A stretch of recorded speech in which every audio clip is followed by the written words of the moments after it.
All their lives they had been taught to turn their faces. Presently he realized that he was alone once more. He went on more quickly, anxious to come face to face with this horror of the twilight and dispel at least the fearfulness of its mystery. The silence was like death. Not a breeze stirred the leaves, and the only sound was his own breathing, the heavy thud of his own heart. Somehow he felt sure that he was coming nearer to his goal. The hush seemed to confirm it. He loosened the force gun at his thigh. In that changeless twilight the ground was sloping down once more into a broader hollow. He descended slowly, every sense alert for danger, not knowing if Thag was beast or human or elemental, visible or invisible. The trees were beginning to thin. He knew that he had almost reached his goal. He paused at the edge of the last line of trees. A clearing spread out before him at the bottom of the hollow, quiet in the dim, translucent air. He could focus directly upon no outlines anywhere for the tapestried blurring of the place.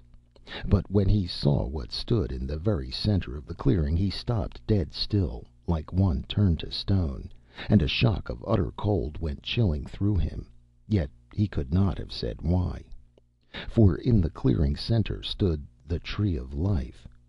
He had met the symbol too often in patterns and designs not to recognize it, but here that fabulous thing was living, growing, actually springing up from a rooted firmness in the spangled grass as any tree might spring.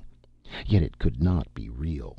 Its thin brown trunk, of no recognizable substance, smooth and gleaming, mounted in the traditional spiral, its 12 fantastically curving branches arched delicately outward from the central stem. It was bare of leaves. No foliage masked the serpentine brown spiral of the trunk. But at the tip of each symbolic branch flowered a blossom of bloody rose, so vivid he could scarcely focus his dazzled eyes upon them. This tree, alone of all objects in the dim land, was sharply distinct to the eye, terribly distinct, remorselessly clear. No words can describe the amazing menace that dwelt among its branches. Smith's flesh crept as he stared, yet he could not, for all his staring, make out why peril was so eloquent there. To all appearances here stood only a fabulous symbol, miraculously come to life. Yet danger breathed out from it so strongly that Smith felt the hair lifting on his neck as he stared. It was no ordinary danger. A nameless, choking, paralyzed panic was swelling in his throat as he gazed upon the perilous beauty of the tree.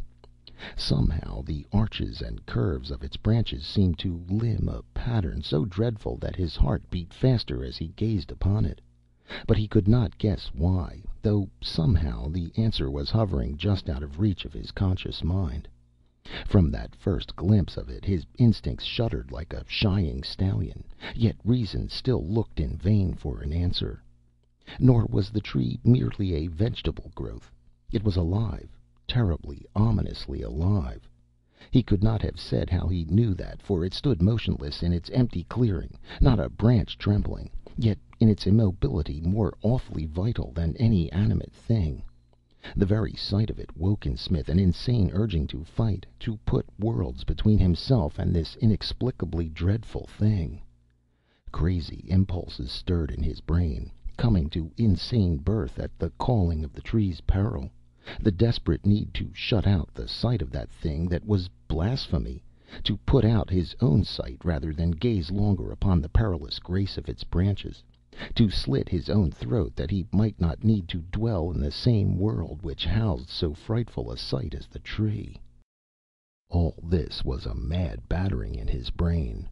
The strength of him was enough to isolate it in a far corner of his consciousness, where it seethed and shrieked, half-heeded, while he turned the cool control which the spaceways life had taught him to the solution of this urgent question. But even so, his hand was moist and shaking on his gun butt, and the breath rasped in his dry throat. Why, he asked himself in a determined groping after steadiness, should the mere sight of a tree, even so fabulous a one as this, rouse that insane panic in the gazer?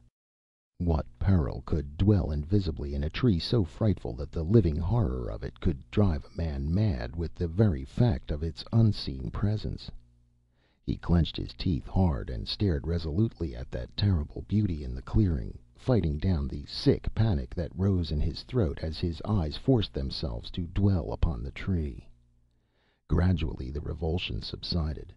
After a nightmare of striving, he mustered the strength to force it down far enough to allow reason's entry once more. Sternly holding down that frantic terror under the surface of consciousness, he stared resolutely at the tree, and he knew that this was Thag. It could be nothing else, for surely two such dreadful things could not dwell in one land. It must be Thag, and he could understand now the immemorial terror in which the tree folk held it, but he did not yet grasp in what way it threatened them physically. The inexplicable dreadfulness of it was a menace to the mind's very existence, but surely a rooted tree, however terrible to look at, could wield little actual danger. As he reasoned, his eyes were seeking restlessly among the branches, searching for the answer to their dreadfulness. After all, this thing wore the aspect of an old pattern, and in that pattern there was nothing dreadful. The Tree of Life had made up the design upon that well top in Illar, through whose shadows he had entered here, and nothing in that bronze grillwork had roused terror. Then why? What living menace dwelt invisibly among these branches to twist them into curves of horror? A fragment of old verse drifted through his mind as he stared in perplexity. What immortal hand or eye could frame thy fearful symmetry? And for the first time the true significance of a fearful symmetry broke upon him. Truly a more than human agency must have arched these subtle curves so delicately into dreadfulness, into such an awful beauty, that the very sight of it made those atavistic terrors he was so sternly holding down leap in a gibbering terror. A tremor rippled over the tree.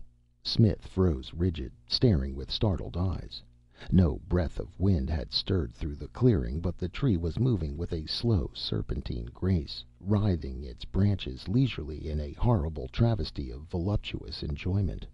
And upon their tips the blood-red flowers were spreading like cobras' hoods, swelling and stretching their petals out and glowing with a hue so eye-piercingly vivid that it transcended the bounds of color and blazed forth like a pure light.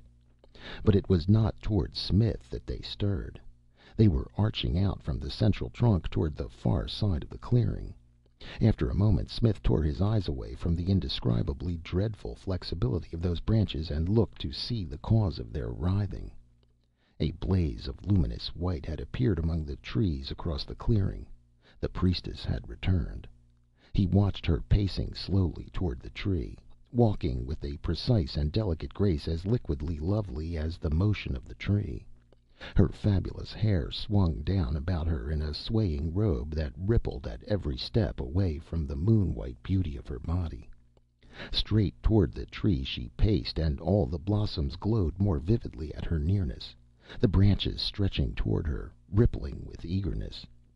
Priestess though she was, he could not believe that she was going to come within touch of that tree, the very sight of which roused such a panic instinct of revulsion in every fiber of him. But she did not swerve or slow in her advance. Walking delicately over the flowery grass, arrogantly luminous in the twilight, so that her body was the center and focus of any landscape she walked in, she neared her horribly eager god. Now she was under the tree, and its trunk had writhed down over her, and she was lifting her arms like a girl to her lover. With a gliding slowness the flame-tipped branches slid round her. In that incredible embrace she stood immobile for a long moment, the tree arching down with all its curling limbs, the girl straining upward, her head thrown back, and the mantle of her hair swinging free of her body as she lifted her face to the quivering blossoms. The branches gathered her closer in their embrace. Now the blossoms arched near, curving down all about her, touching her very gently, twisting their blazing faces toward the focus of her moon-white body.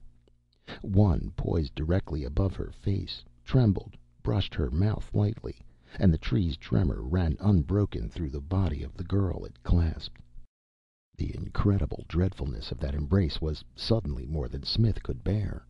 All his terrors, crushed down with